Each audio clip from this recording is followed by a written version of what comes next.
नमस्कार, Republic mix cash studio में आपका स्वागत है। मैं हूं आपके साथ शिखा शर्मा। बुलेटिन की शुरुआत करेंगे बड़ी खबर के साथ और आपको बता दें कि किस तरीके से बागेश्वर बाबा सरकार के ऊपर लगातार सवाल खड़े हो रहे हैं, बहस छिड़ी हुई है।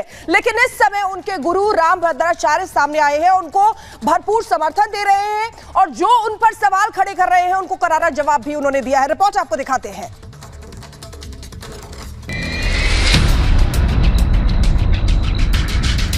आप कहो कि ये माइंड रीडिंग है, माइंड रीडिंग में व्यक्ति सामने चाहिए। माइंड रीडिंग या फिर कोई दिव्य शक्ति। बागेश्वर धाम के पीठाधीश्वर धीरेन्द्र शास्त्री की शक्ति और उनके दावों को लेकर देश भर में बहस छिड़ी हुई है। कोई धीरेन्द्र शास्त्री के दावों का विरोध कर रहा है तो कोई उनका समर्थन कर रहा है। धीरेन्द्र शास्त्री पर छिड़ी बहस के बीच अब उनके गुरु यानी जगत गुरु रामभद्राचार्य महाराज ने भी अपने शिष्य का बचाव किया और खुलकर समर्थन किया। जगत गुरु रामभद्राचार्य ने सनातन धर्म से लेकर हर मुद्दे पर अपनी राय रखी और धीरेन्द्र का विरोध करने वालों पर हमला बोला। सनातन धर्म पर दिया जवाब। अच्छा काम करने पर सवाल उठाए जाते हैं, मुझ पर सवाल उठाए जाते हैं तो क्या करिएगा। मैं एक बात कह रहा हूँ, मैं तो उत्तर यही दूंगा, कट लगे हाथी चले बाजार, कुत्ते भूखे हजार।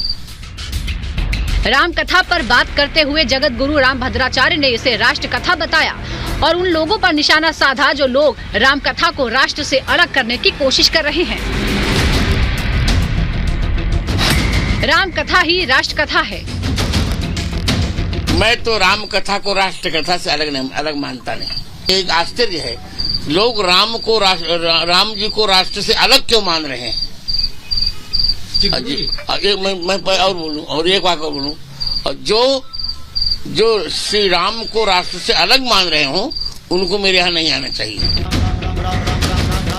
इतना ही नहीं, धीरेन्द्र शास्त्री के चमत्कारों का जवाब देते हुए जगत गुरु रामभद्राचार्य ने यह भी साफ कर दिया कि उनके शिष्य धीरेन्द्र शास्त्री सिर्फ अपनी परंपरा को आगे बढ़ा रहे हैं जो उन्हें मिली है।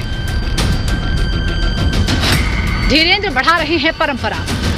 सनातन धर्म को आगे बढ़ने काम अच्छा लड़का कर रहा है।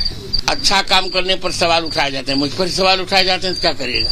तुम देखिए, प्रत्येक व्यक्ति का रास्ता अलग अलग होता है ना। उनका वो रास्ता, मेरा ये रास्ता है।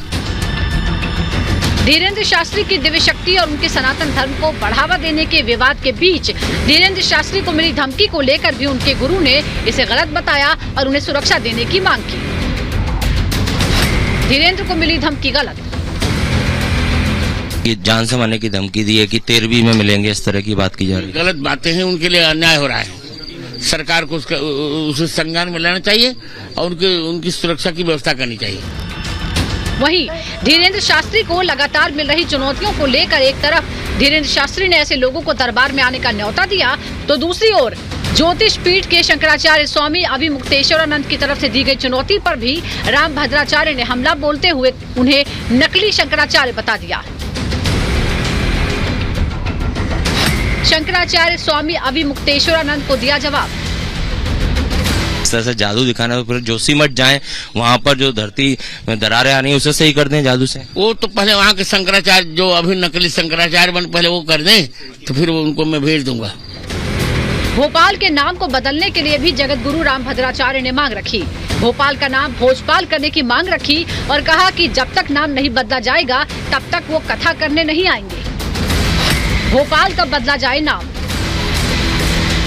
पुराने नाम बदले जा रहे हैं मुसलमानों के द्वारा दिए हुए। जैसे हमने फैजाबाद को अयोध्या किया, इलाहाबाद को प्रयाग किया, इसी प्रकार भोपाल का कोई अर्थ ही नहीं होता। इसका नाम पहले भोजपाल था, तब भोजपाल किया जाए। विवाद जारी है, एक तरफ चुनौती तो दूसरी तरफ जवाबों का अंबार है। ऐसे में बागेश्वर धाम के पीठाधीश्वर के पास कौन सी शक्ति है और कौन सा चमत्कार वो करते हैं, इस पर बहस अभी भी जारी है। किसी को भी लगता हो भगवान नहीं होते, दिव्य शक्तियाँ नहीं होती, वेलकम टू बागेश्वर धाम दरबार। Bureau report, Republic Bharat. बड़ी खबर। बागेश्वर धाम वाले बाबा से जुड़ी है बड़ी खबर। आपको बता दें कुछ ही देर में बागेश्वर धाम पहुंचने वाले हैं आचार्य धीरेन्द्र शास्त्री, पीठाधीश्वर है बागेश्वर धाम के, और कुछ ही देर में बागेश्वर धाम पहुंचने वाले हैं आचार्य धीरेन्द्र शास्त्री। समर्थकों का किस तरीके से जमावड़ा वहां पर रहता है वो तस्वीरें भी हम आपको लगातार दिखा रहे हैं। बागेश्वर धाम सरकार यानी कि पंडित धीरेन्द्र कृष्ण शास्त्री, जिन्होंने साफ तौर पर यह कह दिया कि माइंड रीडिंग और दिव्य शक्ति दोनों अलग अलग चीज है। साथ ही ये भी दावा कर दिया है कि अगर कोई चुनौती देता है तो मैं ये भी साबित करके दिखा दूंगा। साथ ही उन्होंने कुछ और भी बयान दिए हैं, आपको दिखाते हैं इसी से जुड़ी रिपोर्ट। सीताराम सीताराम सीताराम सीताराम सीताराम सीताराम सीताराम सीताराम। रिंकू नाम की अर्जी स्वीकार हुई है।